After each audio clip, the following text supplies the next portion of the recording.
Hello friends, welcome back to our channel maths and science trick and toys. આજના વિડીયોમાં આપણે જોઈશું ગણિતનું ખૂબ જ ઉપયોગી એવું એક TLM જેનું નામ છે વર્તુળના ભાગો. અહીં સૌપ્રથમ આપણી પાસે એક વર્તુળ છે.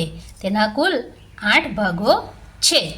કેન્દ્ર, પરિઘ, વૃત્તખંડ, જીવા, ચાપ, વૃત્તાંશ, ત્રિજ્યા અને વ્યાસ. સૌપ્રથમ જોઈશું વર્તુળનું કેન્દ્ર. કેન્દ્ર કોને કહીશું? નિશ્ચિત બિંદુ વર્તુળનું કેન્દ્ર કહેવાય છે. તો અહીં આ એક બિંદુ સી, જેને આપણે વર્તુળનું કેન્દ્ર કહીશું. જે નિશ્ચિત બિંદુ છે જેને આપણે કહીશું વર્તુળનું કેન્દ્ર. ત્યારબાદ છે વર્તુળનો બીજો ભાગ, જેને કહીશું પરિઘ. વર્તુળની પૂર્ણ લંબાઈને પરિઘ અથવા પરિમિતિ કહેવાય છે. તો અહીં આપણી પાસે આ જે વર્તુળ છે એની આ પૂર્ણ લંબાઈ, એટલે કે અહીં આપણે ડી બિંદુથી શરૂ કરીશું અને ફરીથી એક ચક્ર પૂર્ણ કરી અને ડી બિંદુ પર આવીશું તો તેને કહેવાશે વર્તુળનો પરિઘ અથવા તો વર્તુળની પરિમિતિ. ત્યારબાદ છે વૃત્તખંડ. જીવા અને તેના બંનેમાંથી કોઈ પણ ચાપ વચ્ચેના પ્રદેશને વર્તુળાકાર પ્રદેશનો વૃત્તખંડ કહેવાય છે. તો અહીં એક જીવા, એટલે આ જે છે એ EF આપણી જીવા છે અને તેના બંનેમાંથી કોઈ પણ ચાપ, આ એક ચાપ છે EF. તો એક જીવા અને ચાપ એની વચ્ચેનો જે પ્રદેશ છે જેને કહીશું વૃત્તખંડ. હવે આ જે વૃત્તખંડ છે એ પણ બે પ્રકારના છે. અહીં આપણે જોઈ શકીએ છીએ કે આ એક અહીંથી આ પ્રકારનો એક ભાગ બને છે જેને આપણે કહીશું લઘુ વૃત્તખંડ, જે નાનો ભાગ છે. અને અહીંથી આ એક ચાપ અને આ જીવા એનાથી બનતો આ જે વૃત્તખંડ છે જેને કહીશું ગુરુ વૃત્તખંડ, જે મોટો ભાગ છે. ત્યારબાદ છે જીવા. વર્તુળના કોઈ પણ બે બિંદુને જોડતો રેખાખંડ જીવા કહેવાય છે.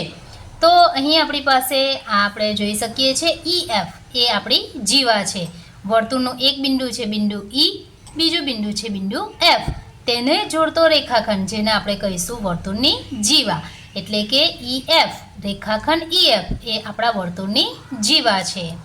ત્યારબાદ છે ચાપ. વર્તુળ પરના બે બિંદુઓ વચ્ચેના વર્તુળનો ભાગ ચાપ કહેવાય છે. તો અહીં બિંદુ D અને બિંદુ BD, આ જે બિંદુ BD છે જે વર્તુળના વચ્ચેના જે આ ભાગ છે, બે બિંદુઓ વચ્ચેનો આ જે ભાગ છે જેને આપણે કહીશું ચાપ. એટલે આ એક ચાપ થશે BD અને બીજો પણ ચાપ થશે B અને D. તો અહીં ચાપ પણ બે પ્રકારના છે. એક છે લઘુચાપ અને બીજો છે ગુરુચાપ. આ જે ચાપ છે જેને આપણે કહીશું લઘુચાપ અને આ જે બહારની તરફનો જે ચાપ છે જેને કહીશું ગુરુચાપ. ત્યારબાદ છે વૃત્તાંશ. ચાપ અને વર્તુળના કેન્દ્રથી બે ત્રિજ્યાઓ વચ્ચેના વર્તુળાકાર પ્રદેશનો ભાગ વૃત્તાંશ કહેવાય છે. અહીં આપણી પાસે આ એક ચાપ છે અને આ એક ત્રિજ્યા, આ બીજી ત્રિજ્યા, એટલે કે રેખાખંડ CD અને રેખાખંડ CB એ આપણી ત્રિજ્યા છે અને આ એક ચાપ છે જેનાથી બનતો ભાગ જેને આપણે કહીશું વૃત્તાંશ. તો અહીં આપણે જોઈ શકીએ છીએ આપણી પાસે આ જે અંદરનો ભાગ છે જેને આપણે કહીશું લઘુ વૃત્તાંશ. તો વૃત્તાંશ પણ અહીં બે પ્રકારના છે. એક છે લઘુ વૃત્તાંશ અને બીજો આ છે ગુરુ વૃત્તાંશ. તો આ જે આપણે ભાગ જોઈએ છે બે ત્રિજ્યા અને આ ચાપ વચ્ચેનો જે નાનો ભાગ છે જેને આપણે કહીશું લઘુ વૃત્તાંશ, અને બે ત્રિજ્યા અને આ ચાપ વચ્ચેનો જે મોટો ભાગ છે જેને આપણે કહીશું ગુરુ વૃત્તાંશ. ત્યારબાદ છે ત્રિજ્યા. વર્તુળનું કેન્દ્ર અને વર્તુળ પરના કોઈ એક બિંદુને જોડતો રેખાખંડ ત્રિજ્યા કહેવાય છે. તો અહીં છે આ વર્તુળનું કેન્દ્ર અને વર્તુળ પરનું એક બિંદુ, એટલે વર્તુળનું કેન્દ્ર C અને વર્તુળ પરનું બિંદુ B. તો આ જે CB અથવા તો BC જે રેખાખંડ છે જેને આપણે કહીશું વર્તુળની ત્રિજ્યા. ત્યારબાદ અંતિમ વર્તુળનો ભાગ છે જેનું નામ છે વ્યાસ. વર્તુળના કેન્દ્રમાંથી પસાર થતી જીવાને વ્યાસ કહેવાય છે. હવે આપણે અહીં જોઈ શકીએ છીએ વર્તુળનું કેન્દ્ર, તેમાંથી પસાર થતી આ જીવા જેને આપણે કહીશું વ્યાસ. અને એક વસ્તુને યાદ રાખીશું કે વ્યાસ જે છે એ વર્તુળની મોટામાં મોટી જીવા છે. વ્યાસ બરાબર 2 ગુણ્યા ત્રિજ્યા. આ એક ત્રિજ્યા રેખાખંડ CB અને રેખાખંડ CA, બે ત્રિજ્યાઓ ભેગી મળે તો આપણને વ્યાસ મળે છે. તો આ જે માહિતી છે એ છે તમામ વર્તુળના ભાગોની.